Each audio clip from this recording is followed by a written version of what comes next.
Money, God and money. You can't serve God and money. The love of money is the root of all kinds of evil. The Bible paints a pretty negative view of money on the surface.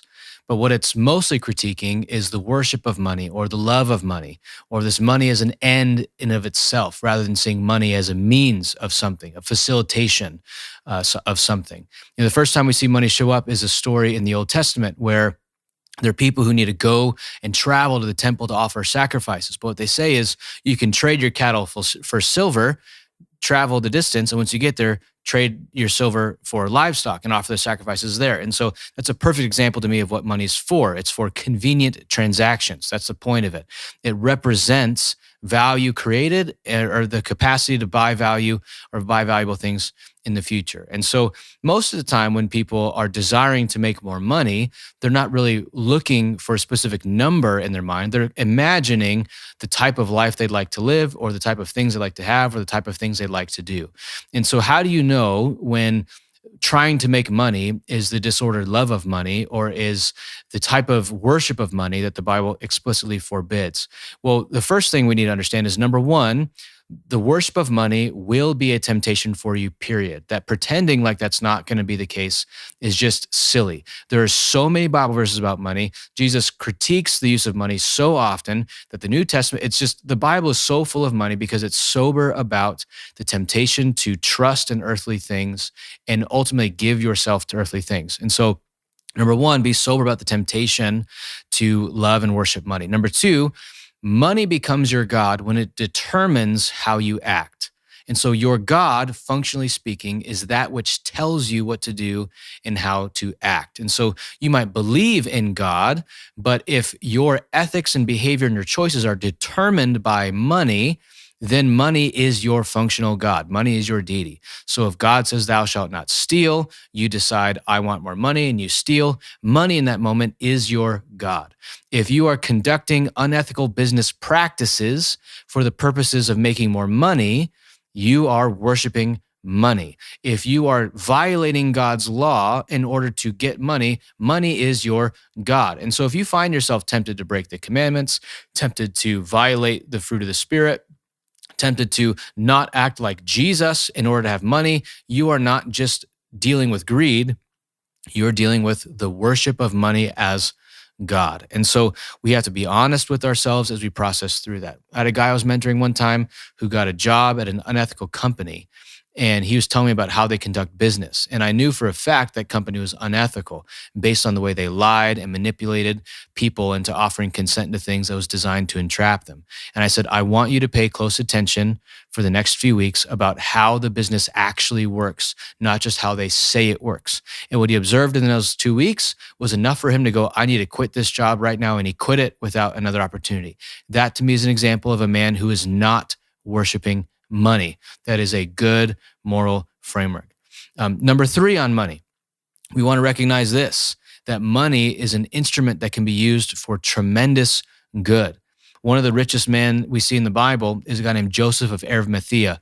We see this in Matthew 27. It says, there came a rich man from Arimathea named Joseph, who was also a disciple of Jesus. He went to Pilate and asked for the body of Jesus, and Pilate ordered it to be given to him. And Joseph took the body and wrapped it in a clean linen shroud and laid it in his own new tomb, which he had cut in the rock, and he rolled a stone across the entrance. The reason Jesus was buried and risen, the reason we have the creeds, the reason we have the resurrection story is because a rich man named Joseph of Arimathea, who was a disciple of Jesus, held on to his possessions and then gave them away when the moment required it. That he was generous with his wealth.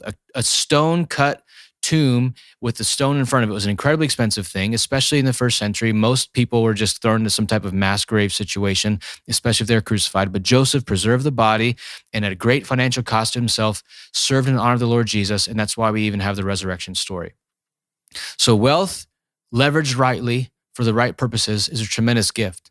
And I think it'd be worthy of us to ask ourselves, when we imagine getting wealthier in the future, are we imagining becoming the type of man like Joseph of Arimathea, who is actively looking for opportunities to be generous?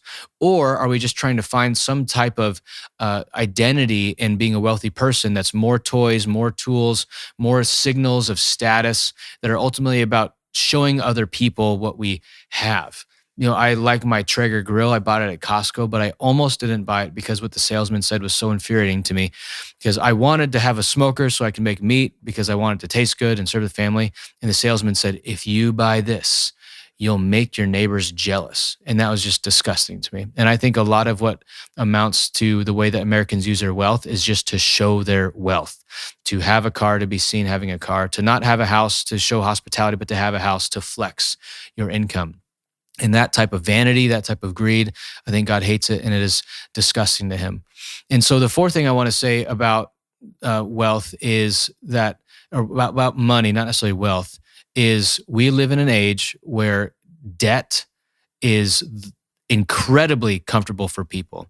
Credit card debts, living beyond your means is a horrible way to shackle yourself to the future. That the most basic wisdom principle you can have in money is this: live beneath your means.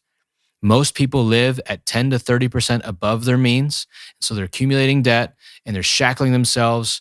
They're robbing from their kids' inheritance and they're just making foolish choices again and again and again by making dumb and bad purchases on a regular basis. You're going out to brunch, you're going out to dinner, you don't have the money to do that. You put it on a credit card, the interest rate's 35%. You're trying to live in the moment and enjoy your life. Meanwhile, you are harming yourself and your kids' future by robbing them of their investment that you can make into them for the sake of short-term temporary convenience. That most people spend money so foolishly because they live above or at their means when you should be living below your means. Contentment is a biblical virtue. And so recognize the temptation to worship money, recognize the ways that worship may cause you to violate God's law, and that's making money a god. Have a vision for yourself of what you might look like as a generous person in the future. I remember hearing a story about one guy who was wealthy who carried around $100 bills and looked to give one away every day to just someone he thought needed it. What a captivating picture. Joseph of Arimathea, radical generosity, serving the Lord. And fourth, for the love of God, live beneath your means. You will not regret it. Don't try to live like you're 45 when you're 25. Don't try to spend like you're retired when you're not. Don't live like you make 200K when you make 100K.